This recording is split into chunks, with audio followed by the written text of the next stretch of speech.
नमस्कार दोस्तों, जीवी क्लासेज में आप सभी लोगों का स्वागत है। सबसे पहले तो आप सभी लोगों को नववर्ष की हार्दिक शुभकामनाएं। 2021 का आज से आगाज हो चुका है, तो सभी को नववर्ष की हार्दिक शुभकामनाएं। बेस्ट ऑफ लक कि आपकी 2021 है बहुत ही अच्छी चली जाए और उसमें आप ऊंची से ऊंची ऊंचाइयों तक छुए और अपने लक्ष्य को प्राप्त करें। ऐसे हम जीवी क्लासेज की ओर से आपके भविष्य की उज्जवल कामनाएं करते हैं। हम लोग बहुत दिनों के बाद आज आप लोगों के सामने आए हैं। टाइम नहीं मिला या कुछ कारण हो गए, तो देखो आज का अपना जो टॉपिक है 12th का एक्सरसाइज नंबर 10 निश्चित समाकलन एंड डिफाइन नाइट इंटीग्रल। ठीक है, निश्चित समाकलन के आज हम जो पढ़ेंगे वो आपका है निश्चित समाकलन के गुणधर्म। क्या पढ़ेंगे? निश्चित समाकलन के गुणधर्म। तो निश्चित समाकलन के गुणधर्म क्या है दोस्तों, उसके बारे में आज विस्तार से हम चर्चा करेंगे। तो निश्चित समाकलन क्या होता है ये आप लोग पहले इसके बारे में हम चर्चा करेंगे। उसके बाद इसके मूल जो गुणधर्म है, इस बार 2020-21 का जो सिलेबस है उसमें 10वीं प्रश्नावली में आपकी जो बाकी चीजें वो हटा दी गई है। मूल रूप से इसके मूल जो गुणधर्म है वो इंपॉर्टेंट है, तो उसके बारे में आज हम चर्चा करेंगे। तो देखो, basic properties of definite integral. ठीक है, निश्चित समाकलन के मूल गुणधर्म जिसके बारे में आज हम चर्चा करेंगे। तो पहला जो आपका है प्रॉपर्टी फर्स्ट, क्या है? Property first. अगर निश्चित समाकलन में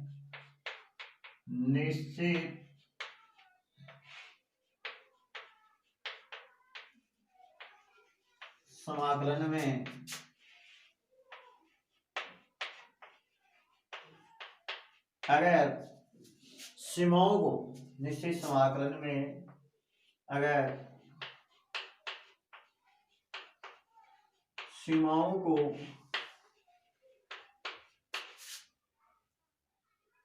न बदले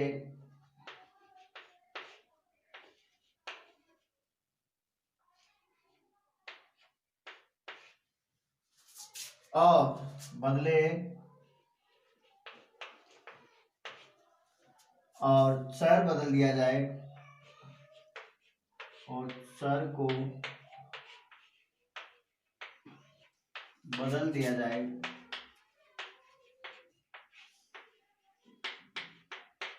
क्या कह रहा है? निश्चित समाकलन में सीमाओं में हम कोई परिवर्तन नहीं करें, अर्थात सीमाओं को यदि न बदले और चर को बदल दिया जाए तो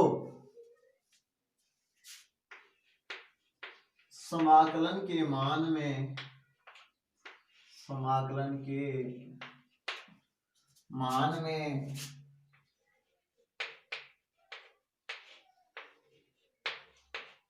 कोई परिवर्तन नहीं होगा, कोई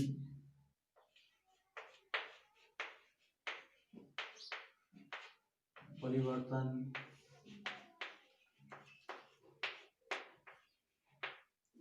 नहीं होगा।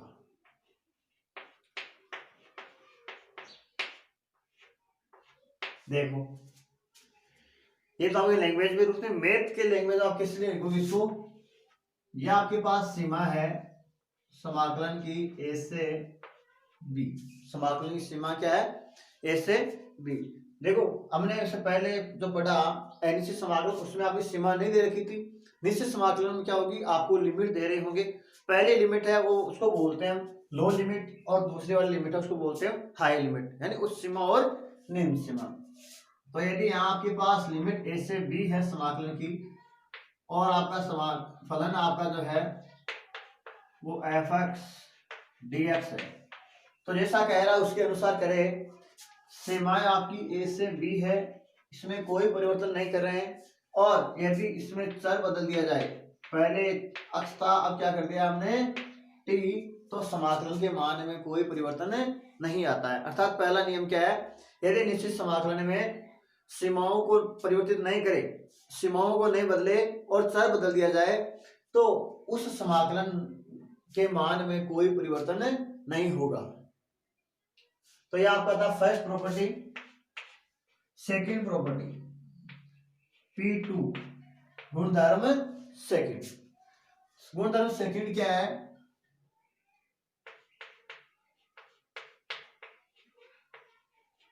निश्चित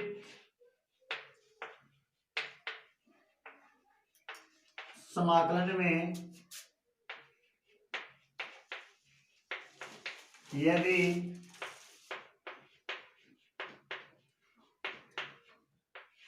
सीमाओं को, निश्चित समाकलन में यदि सीमाओं को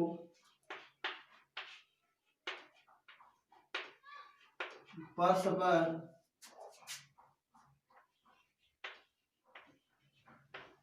बदल दिया जाए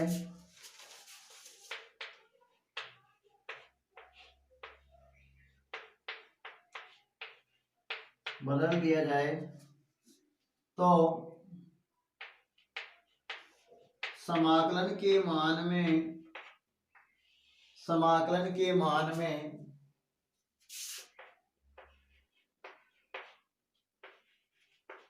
कोई परिवर्तन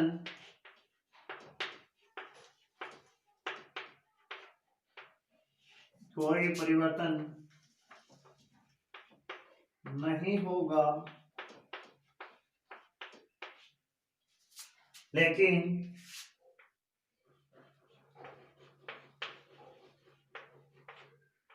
समाकलन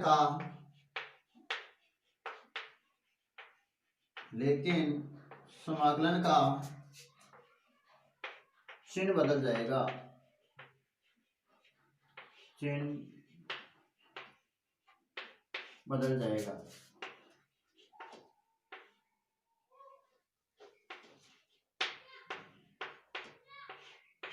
देखो, निश्चित समाकलन में यदि सीमाओं को परस्पर बदल दिया जाए तो समाकलन के मान में कोई परिवर्तन नहीं होगा, लेकिन समाकलन का जो चिन्ह है वो क्या होगा? आपका बदल जाएगा। जैसे यदि पहले आपकी सीमा थी a से b, लिमिट क्या थी? लिमिट ऑफ इंटीग्रल क्या थी आपकी? a to b थी, और फलन आपके पास f(x) था। यदि हम लिमिट को b से a कर दे, लिमिट को क्या कर दिया जाए? b से a कर दिया जाए, तो यहाँ समाकलन का चिन्ह क्या हो जाएगा? आपका बदल जाएगा, और समाकलन वही रहेगा, केवल क्या हो रहा है? चिन्ह बदल रहा है। तो फर्स्ट प्रॉपर्टी थी आपके पास, यदि हम सीमाओं में कोई परिवर्तन नहीं करें, तो समाकलन के मान में चर बदलने पर उसके मान में कोई परिवर्तन नहीं आता है। दूसरा आपका है, यदि निश्चित समाकलन में सीमाओं को परस्पर बदल दिया जाए, अगर लिमिट्स को चेंज कर दिया जाए, चेंज कर दिया जाए, तो समाकलन की वैल्यू में, इंटीग्रल ऑफ वैल्यू में कोई डिफरेंस नहीं होगा, बट उसका साइन है वो आपका क्या हो जाएगा? चेंज हो जाएगा। यदि प्लस का है तो माइनस का हो जाएगा, माइनस का है तो प्लस का हो जाएगा। तो ये आपके पास दो प्रॉपर्टी होगी, प्रॉपर्टी फर्स्ट और प्रॉपर्टी सेकंड। अब नेक्स्ट हम प्रॉपर्टी थर्ड के बारे में चर्चा करेंगे।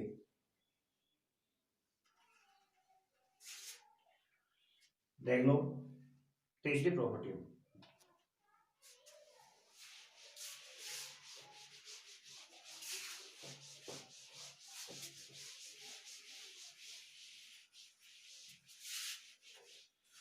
प्रॉपर्टी थर्ड क्या है? P3। अब देखो, यदि आपके पास लिमिट है a से c, लिमिट क्या है? a से c है, और फलन आपका f(x) dx है, तो इसको हम ऐसा लिख सकते हैं कि a से b f(x) dx plus b से c f(x) dx। इसको और भी ज्यादा लिख सकते हैं। तो ये देखो, आप क्या 1 से 3 इसका उदाहरण ले सकते हो आप, 1 से 3। तो पहला समाकलन आपका क्या हो जाएगा? 1 से 2 हो जाएगा, दूसरी जो लिमिट है वो 2 से क्या हो जाएगी? 3 हो जाएगी। उसे बीच के अंतराल के रूप में आप लिख सकते हो। तो ये आपकी तीसरी प्रॉपर्टी है। प्रॉपर्टी 4, ये बहुत ही इंपॉर्टेंट प्रॉपर्टी है। प्रॉपर्टी 4 यानी गुणधर्म नंबर 4 है वो आपका महत्वपूर्ण है। तो प्रॉपर्टी 4 क्या है, देखिए इधर प्रॉपर्टी 4 है, यदि समाकलन की सीमा आपकी a से b है और फलन आपका f(x) है और उसका हम अक्ष के सापेक्ष क्या कर रहे हैं, समाकलन कर रहे हैं, तब यहाँ क्या करेंगे हम, यहाँ हम लिखेंगे fa प्लस b माइनस का अक्ष, क्या लिखेंगे। तो एक चीज आप देखिए इधर,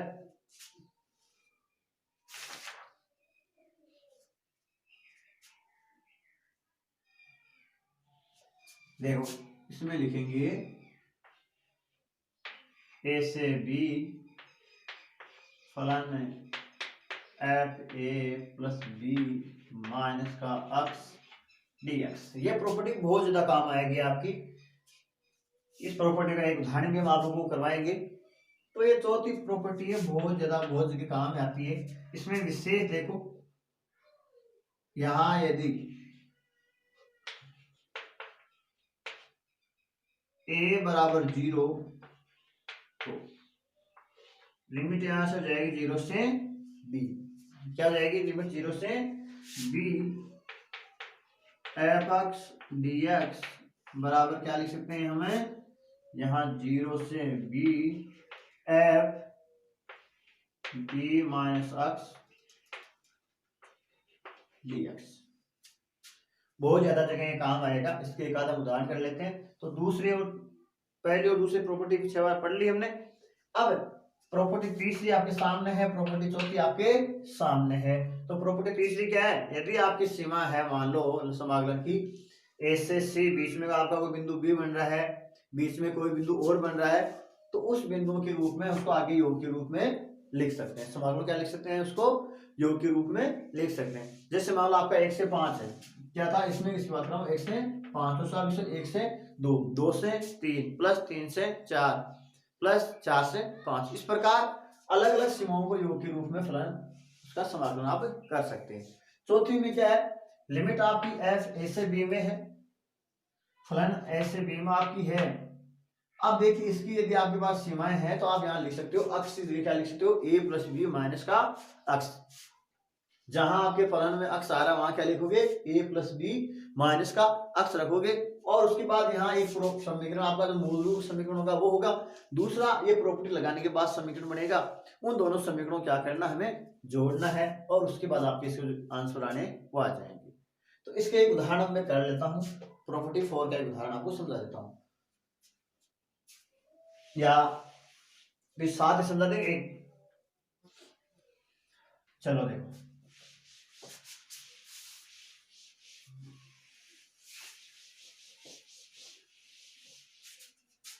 ये इंपॉर्टेंट है इसलिए एक इसका उदाहरण आपको समझा देता हूं मैं। ये है मान लो इंटीग्रेशन है 0 से 5/2 1/1 प्लस 10x, क्या है 1 प्लस 10x। अब देखिए इसमें आपकी प्रॉपर्टी 4 लगेगी, या आपके पास एक बार से थोड़ा हल कर लीजिए, यह आ जाएगी 0 से 5/2, यहाँ आपके पास dx है, इसको चेंज कर लिया तो यहाँ आपके पास हो गया sin x बटे cos x, क्या आ गया sin x बटे cos x। ऊपर आपके पास है dx 0 से 5/2, यहाँ लघुत्तम लिया तो आ गया आपका cos x, यहाँ हो जाएगा आपका cos x plus sin x। ये ऊपर गुणा में भेज दे इसको, तो यहाँ आपके पास देगा cos x dx। इसको आप देना समीकरण फर्स्ट, ये i बराबर।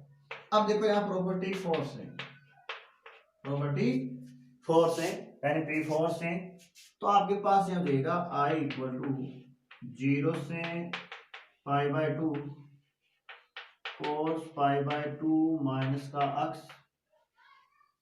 अपॉन cos 5/2 माइनस का अक्ष प्लस sin 5/2 माइनस का अक्ष dx। देखिए इधर आप, यहाँ आपके पास क्या जाएगा, यहाँ जाएगा 0 से π/2, 0 से π/2, और यहाँ देखो cos π/2 माइनस x बराबर होता है sin x, तो यहाँ आपके पास आ गया sin x। यहाँ आपके पास हो जाएगा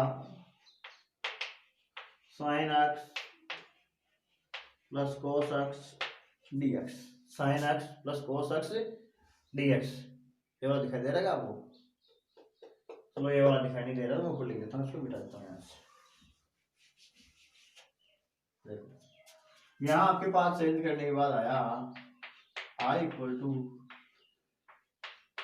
0 से π/2, 0 से π/2, यहाँ आपके पास आ जाएगा sin x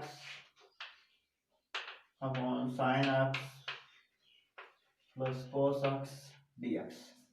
इसको आप ना इक्वेशन नंबर 2, क्या करना है इक्वेशन नंबर 2, तो यहाँ क्या करेंगे, equation first and equation second, यानी add equation first and equation second. तो यहाँ आपके पास i और i हो जाएगा 2i, इधर 0 से π/2 cos x sin x plus cos x plus sin x बटे sin x plus cos x, और यहाँ आपका आ जाएगा dx। थोड़ा मैं इसे लिख देता हूँ,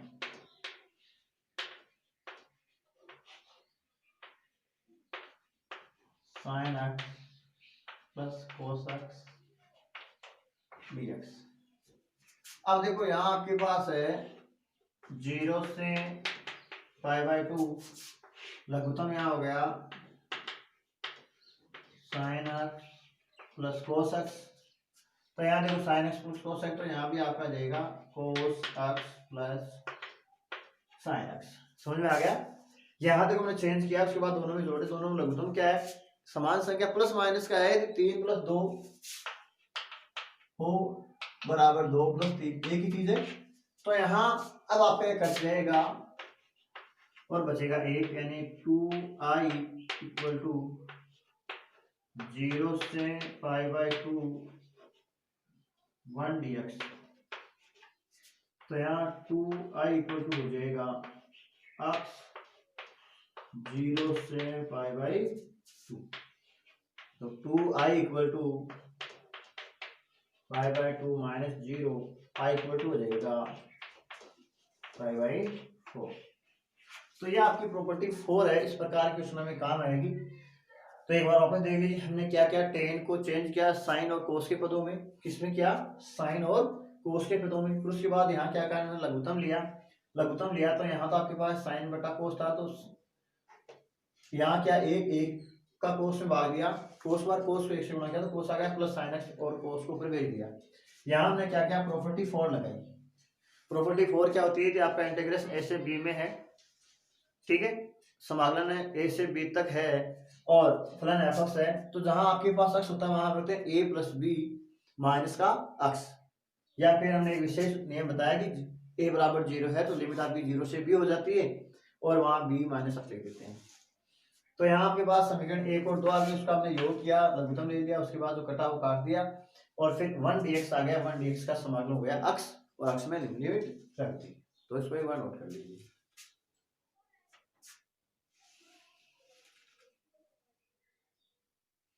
तो देखो इस वीडियो में आज हम 4 ही नियम पढ़ेंगे क्योंकि वीडियो थोड़ा लंबा हो जाएगा, और बाकी आगे वाले वीडियो में। तब तक के लिए नमस्कार।